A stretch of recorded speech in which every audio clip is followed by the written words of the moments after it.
જમાઈ ક્યાં રહી ગયા? જમાઈ કેમ ન આવ્યા? મમ્મી એને ઓફિસ નું કામ હતું ને તો મને ડેલી ઉતારીને વયા ગયા. તું મને એક વાત કે, આ તારી ડોક કેમ ખાલી ખાલી છે? કાંઈ સોનાનું કે કાંઈ પહેરીને ન આવી તું ગળામાં?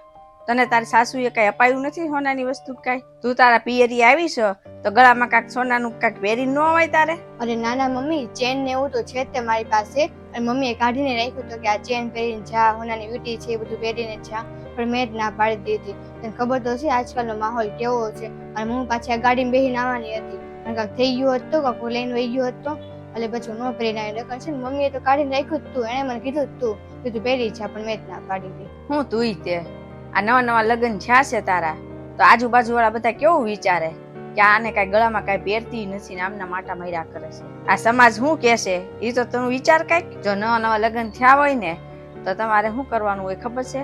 મજાને ભારે શેટ પહેરવો જોઈએ, ભારે બંગડી પહેરવી જોઈએ, ભારે ભારે મજાના હારા હારા બુટિયા પહેરવા જોઈએ, એમ થોડાક દિવસ નવું નવું સારું રહેવું જોઈએ પહેરી. બોલ બીજું, તને તારા સાસુ કાંઈ હેરાન નથી કરતા ને, કાંઈ કહેતા નથી ને? અરે ના ના મમ્મી, મારા સાસુ તો બહુ સારા છે. અરે હું તો એને સાસુ માનતી જ નથી, એ તો મારા મા સમાન છે.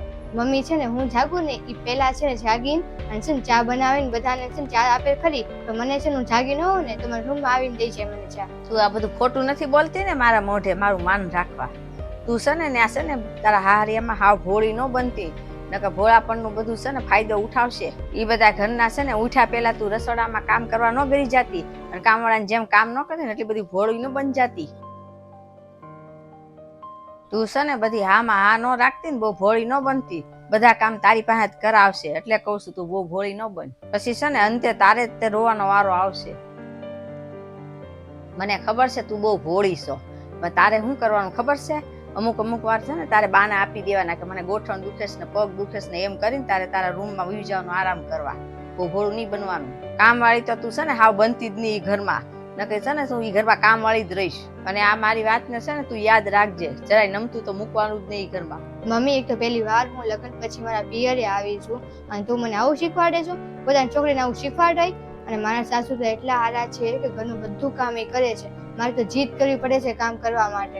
અને મમ્મી, હું એટલે અહીંયા આવી છું કે તું મારા કાન ભર ને હું બધું તારું સાંભળીને છે મારા સાસરીએ જાવ અને મારા સાસુવારે બાંધું. મમ્મી, હવેથી તું મને આવી શિખામણ નહીં આપતી. મમ્મી, મેં ઘણું સાંભળ્યું છે કે આવી બધી શિખામણથી તે છોકરીના છે ને ઘર તૂટે છે, એનું ઘર છોડીને છે ને એના પિયરે વહી આવે છે. એટલે તું મને છે ને આવી શિખામણ તો આપતી જ નહીં મમ્મી, હું અહીંયા આવીશ જ નહીં. હું અહીંયા આવીશ ને તો તું મને છે ને આવી રીતે શિખામણ આપીશ ને મારા કાન ભરીશ, અને હું મારા સાસરીએ જઈને મારા સાસુવારે બાંધીશ, અને મારા સાસરીઓ છોડીને હું અહીંયા પિયરે વહી આવીશ. તો એવું ઈચ્છો છો કે હું મારું ઘર તોડું ને અહીંયા વહી આવું, બેઠવા વહી આવું અહીંયા તારી વાતો કરવા હાટું? નહીં મમ્મી, હવે હું અહીંયા નહીં આવું, અને હું અહીંયા આવીશ ને તું બધી મને શિખામણ આપીશ, મારું ઘર તોડાવીશ મમ્મી. હું અહીંયા આવીશ ને તારે કામ હશે ને તો જ આવીશ, હું અહીંયા આવવાની જ નથી. તું મને આવી શિખામણ આપતી નહીં હવેથી. આ મને તું છે ને માફ કરી દેજે. હું છે ને આ દીકરીની મોહમાં બધું ભૂલી ગઈ. તું તો બહુ સમજદાર બની ગઈ છે.